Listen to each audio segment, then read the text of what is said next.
Welcome to A Vision for Las Cruces. I'm Pam Wolf, and I'm here today with candidate for mayor, Mike Tellez. Welcome, Mike. Thank you, Pam. My name is Mike Tellez. How are you doing today, Pam? I am doing just great. It's great to be back with you today on our second adventure on live television in Las Cruces, here to try to share with the people of the city, the voters of the city, just exactly why you're putting yourself through the grueling task of running for mayor. You know, that's a big job. Yes, it is. It is not an easy endeavor, but as a businessman, you know, you've got to properly plan in business. You know, you fail to plan to fail. And that's why we want to talk today about better planning for the city of Las Cruces. You know, I've been in this city for a number of years, and I cannot even begin to tell you how many iterations we've had of the downtown area in the 20, 25 years that we've been here. It has gone from one extreme to another extreme, to a different model, to a new plan. The poor people at the farmers market have just pulled their hair out repeatedly because they think they have things established and then everything changes.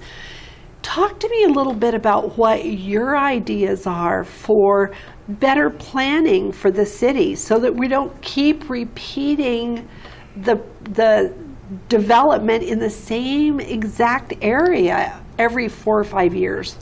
Well, Pam, in business, to start with, if we had to change our model that many times, we would have been broke a long time ago. Proper planning in the initial stages. You know, when we plan an endeavor that size, we need to properly plan, and we need to get out of the box and look forward 10, 15, 20 years and say, what do we want this? Will this model, how long will it last? What do we need to do to take this model out to where it will stay relevant up to 10, 15 years? Well, I'm going to ask you a question. It's a direct question, and it's very pointed.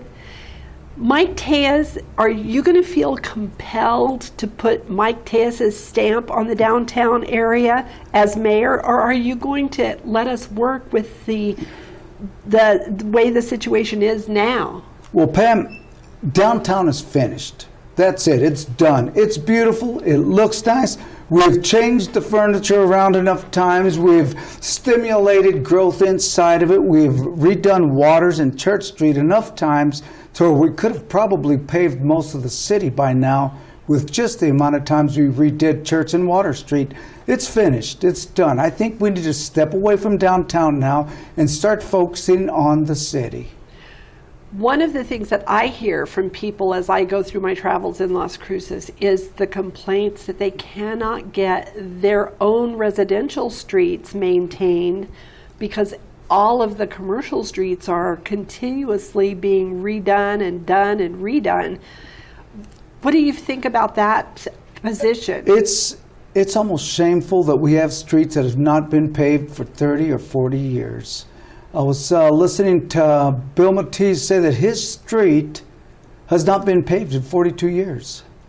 There's potholes all around it. There's around the Dream Center. Those streets have not, they'll do a couple of them, then they'll leave. It's just a half-done project everywhere you look.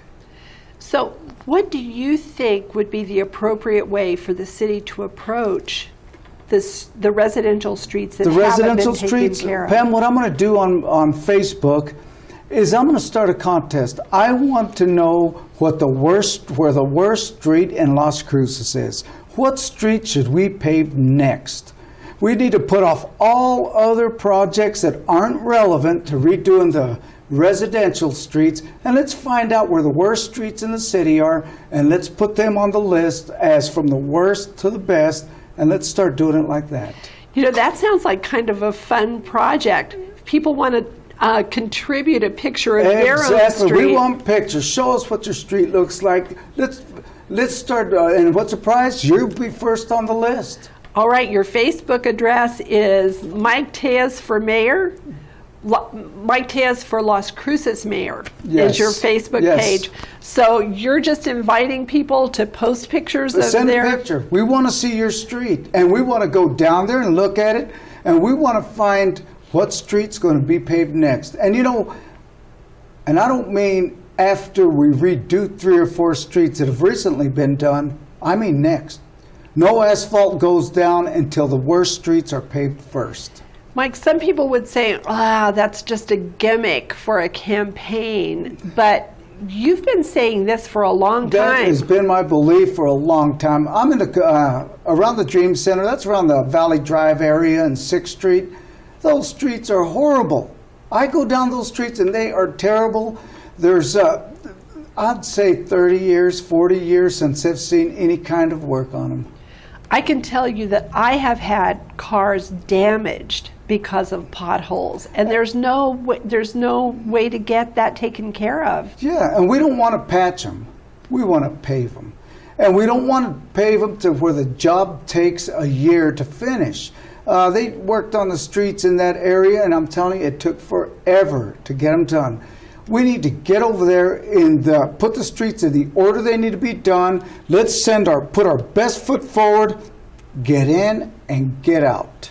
You know, that would be a real amazing concept if it was possible. And I didn't used to think it was possible, but I had to make a trip to Utah. I was in Salt Lake City for a while, and it was in the area of the Wasatch Mountains ski resorts and ski lifts and such. And there was one way into the mountain and one way out, and that bridge was condemned. They put the bridge back together in 3 days. It Yes. was amazing. I have seen a lot of projects that have happened that quick. You know, I drive down McClure. Now, they've recovered it in the recent past, but there's the canal that is so narrow that if your 2 vehicles are going through it, you know, you cringe when 2 vehicles are going across it. This morning, going down McClure, I noticed a bike rider. I literally slowed all the way down because I said, you know, that bike, my car and another car are not going to fit. We need to widen it a little bit and get safe access for people on those streets. No sidewalks at all. When Gary Johnson was the governor of New Mexico, he made highways a priority because New Yes. Mexico was at risk of losing a lot of the trucking industry, which brings a lot of resources to the state. He was able to turn around the condition of New Mexico roads in 8 years. Mm-hmm. Do you think you would be able to turn the condition of Las Cruces roads around in 8 years? In 3 years? I believe we could get that done in 3 years. And you know, a lot of times, you know, the money we do have depend on capital outlay for roads.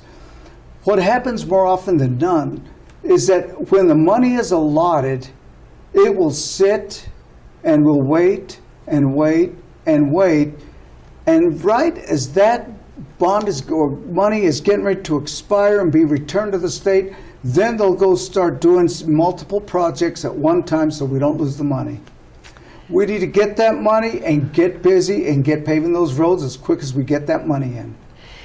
Las Cruces has been getting a lot of feedback because of the Valley Drive project. That was an exhausting situation. Absolutely. That was a state project. What would you have done as mayor to make that state project less painful for the businesses along Valley Drive and the people who have to use Valley Drive for their commutes every day? To start with, El Paso, Arizona, multiple cities I've gone through, they have a deal. When you're working on a major thoroughfare, that's 24/7. Get those lights out and get in and get out. 24 hours a day, 7 days a week, and get that job done. Get it completed. Now, the city, of course, has no say-so over the state, but with proper planning in the very infant stages, that's when you're supposed to put those kind of ideas in there. That's when you talk about, when they're talking about redoing it, say, we'd like it done 24/7 so you're in and out. Right now, this is a great example too. Now they have university torn up. They didn't start university in May or April, right before school starts. They started in September. Now, why did we wait till school started to shut it down and mess it all up like that? You know, I am just, just a person who drives on University. Right. But when I saw that was all torn up, the first thing I thought of was right when school starts, how Yes. can they be doing that? And the hazard it presents, that street is a busy street. A lot is going on. There's accidents on that street. Now they reduce it and have it torn up. That's a nightmare. That's an accident waiting to happen. It absolutely is. You know, talking about University and about the area around the school itself brings to mind something that we touched on just briefly in our program last week, and that's the concept that the city has come up with for road dieting. Road dieting, yes. Can you explain to our viewers what road dieting really is? Well, And I think about it, and I know what dieting does Yes. to my mentality, and Yes. it doesn't sound like a pretty sight to me. They But don't can you match, huh? explain it? Yes, ma'am. Road dieting is where they'll take a 4-lane road and reduce it to 3 lanes. A good example of that is Tellez Shore. When you're driving down Tellez Shores, how many times is traffic backed up a mile back because everyone's trying to make a left turn?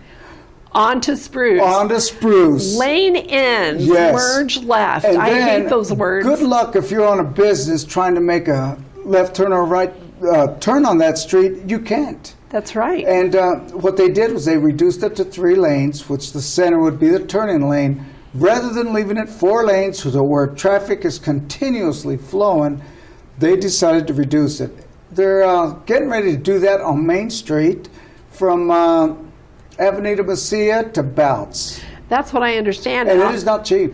That makes my blood pressure go up because I live on the other side, and that means it's going to add to my commute Pam, time just dramatically. imagine. You won't have Maine to go through, you won't have Valley to go through, and you won't have University to go through for a while. That's right. And it gets to the point when it's like that you just think, gee, it's easier to go to El Paso to shop. Yeah, they're making it very hard to get around in the city because it seems like they're doing it in a way to where not one project isn't completing, they start another one. Right as University gets to the point where we can't stand it, then they'll start Main Street.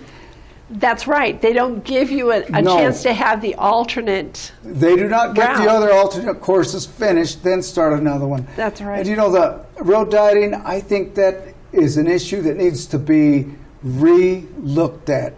You know, that it doesn't make sense to spend $4 million on a road diet right there when we have got hundreds of miles in Las Cruces that have never been paid. Well, when we get back after this break that's coming up, I'd like for us to talk a little more about the road dieting and the bike paths that are being planned. And it's great to have bike paths. It's Yes, it wonderful. is. People love to have bike paths. But let's talk a little bit about what the plans actually are and about some of your ideas for changing the way that the city council meets and how accessible it is to the general population. Sounds great. I think that would be wonderful. We're so glad to have you join us today with a vision for Las Cruces. I am Pam Wolf.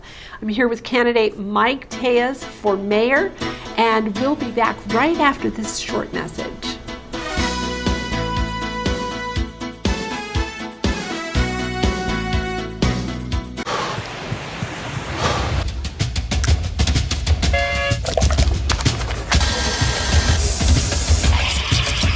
There you go. So great, you can do all these different gears like that.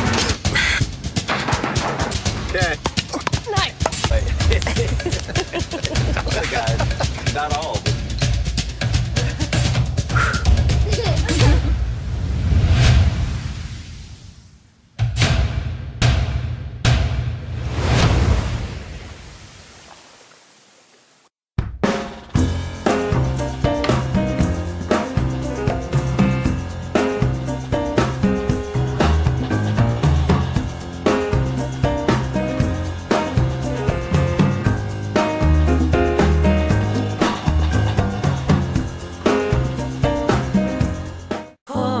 Horizon Granite is here. It's here! Horizon Granite is here. We'll come to you to customize your kitchen and bathroom with beautiful countertops and cabinets. Find out more at horizongranite.com. Call us at 575-650-3180. Horizon Granite is here. It's here. Make yourself a beautiful home. Hi, I'm Ray Bamberg with Here on Earth. I would like to invite you for a free hearing evaluation to our office. We've been here in southern New Mexico for 34 years helping people hear better.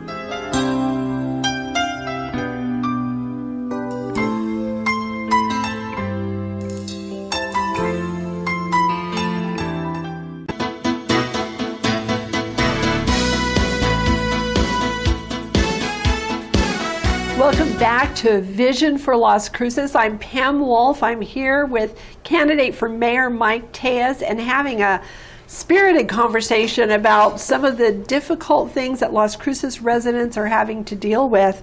We've been talking a little bit about road dieting and about planning, better planning.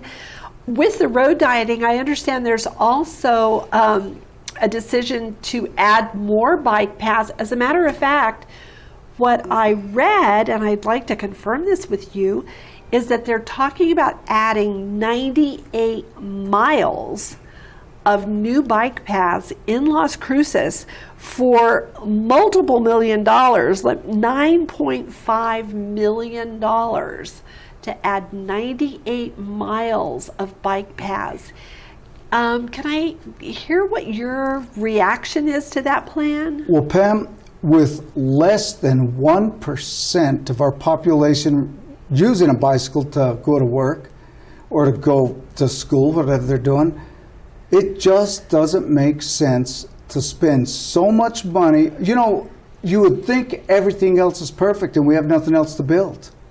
You know, we're fixing things that we don't need before the things we desperately need. It's like putting icing out before you bake the Exactly. cake. I mean, we've got 100 miles of bad roads out here that we need paved now.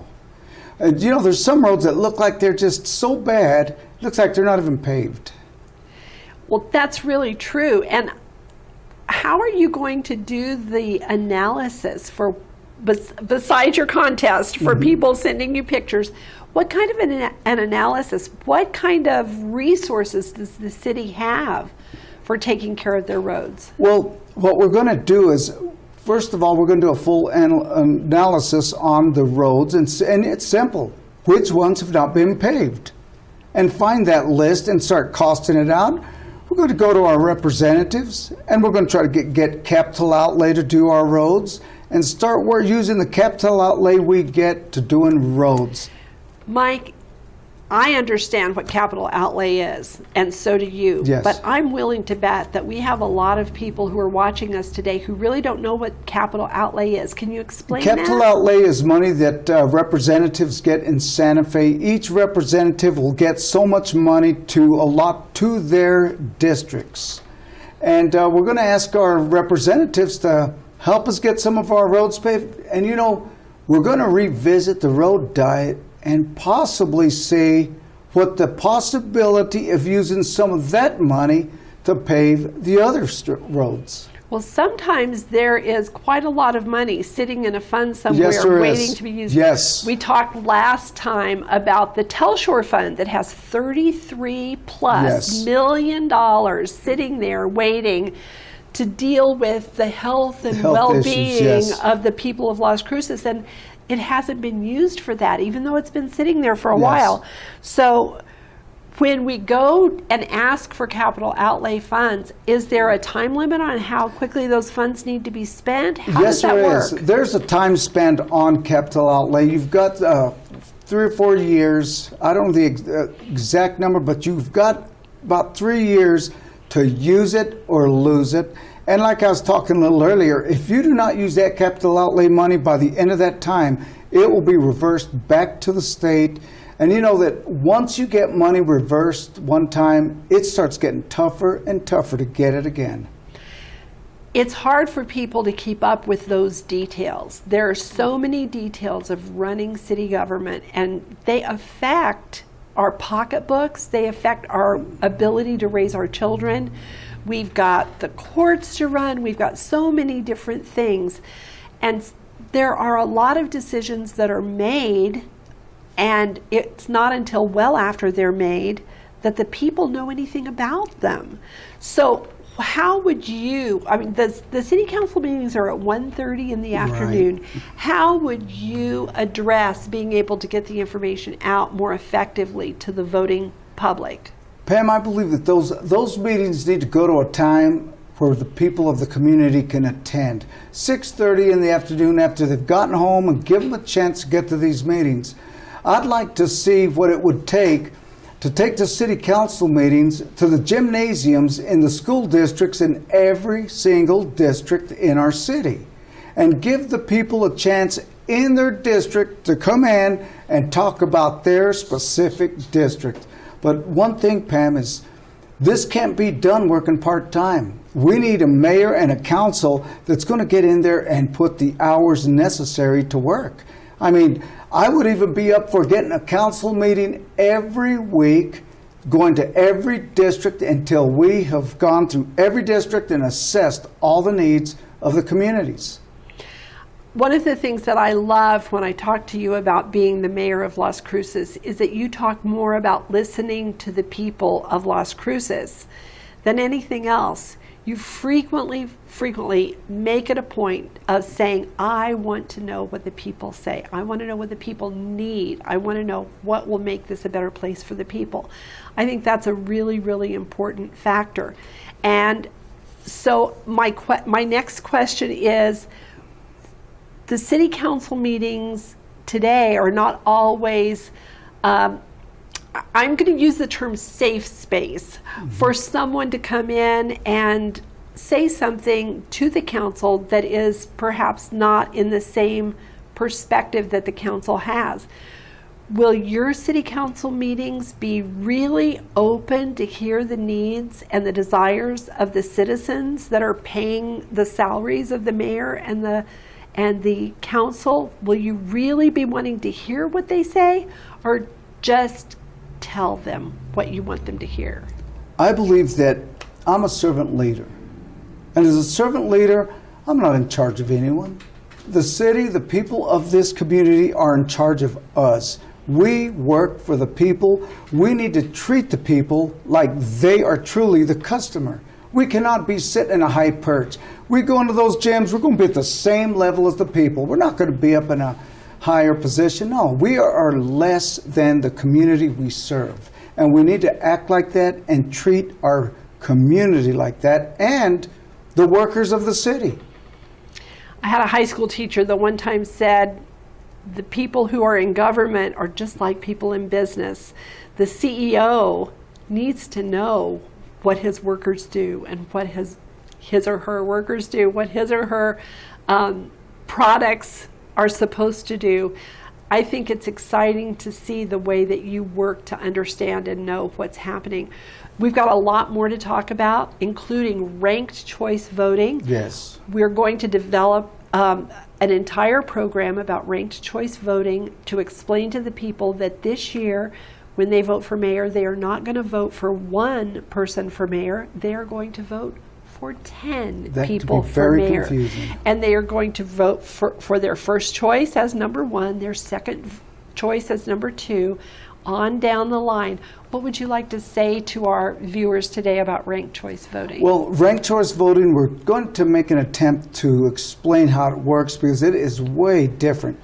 A lot of people out here, they've already decided who they're going to vote for. Maybe one of the other candidates. There is a lot of good candidates. I can't say anything negative about these candidates. If you've decided that this is your candidate, I would appreciate if you'd consider putting me number 2 on that ranked choice. And you know, that probably sounds really odd to have a candidate say, hey, I'll be your number 2. But there's a specific reason for that, and we'll get into the details of it later on. We're also going to be talking in some of the subsequent shows about some of the waste that we've seen, the disrespect for the citizens' taxes. I don't mind paying my taxes, but I don't want my taxes wasted. I really want them spent as though it's coming out of the pockets of the people who are making the choices to spend. It's one of the things that I find so encouraging about your recognition of the sacrifice that people make when they pay taxes. So we'll be talking a little bit more about that. We'll also be discussing more about quality jobs and Yes. how do we bring really good quality jobs into this city. We've just got 2 minutes left, Mike. What's the parting comment that you'd like to make for our viewers this week? I'd like the viewers to know that, as I said, I am a servant leader. I am asking you to put me into office to serve our community, all the community, not just special needs, special interest, but all the people, from the farthest end of the city to the middle of the city. I want to be your mayor to represent you all, to take your needs, to take our city government to your neighborhood so that you will have an opportunity to talk to us and let us know firsthand the issues that have for so long plagued you all. You know, this can be an all-American city, and it can only be possible with your help. And I'd like to thank you in advance for your help November 5th. Thank you all very much. Oh, thank you for joining us today on A Vision for Las Cruces. I am Pam Wolf, here with candidate for mayor Mike Tellez, and we will be back to join you again next week with more information. And I hope you have found our program today something that has either taught you something you didn't know when you tuned in, or maybe empowered you to do something that you'd like to do or that you want to do and you didn't know how to do it before. Take a chance to look at Mike's website. That's Mike Tellez for Mayor, his Facebook page, Mike Tellez for Las Cruces Mayor. We'd love to have your help on the campaign. If you have any questions, if you have any comments, believe me, Mike is available and ready and willing to talk to the people of the city of Las Cruces. That is his forte. Thank you for being with us today.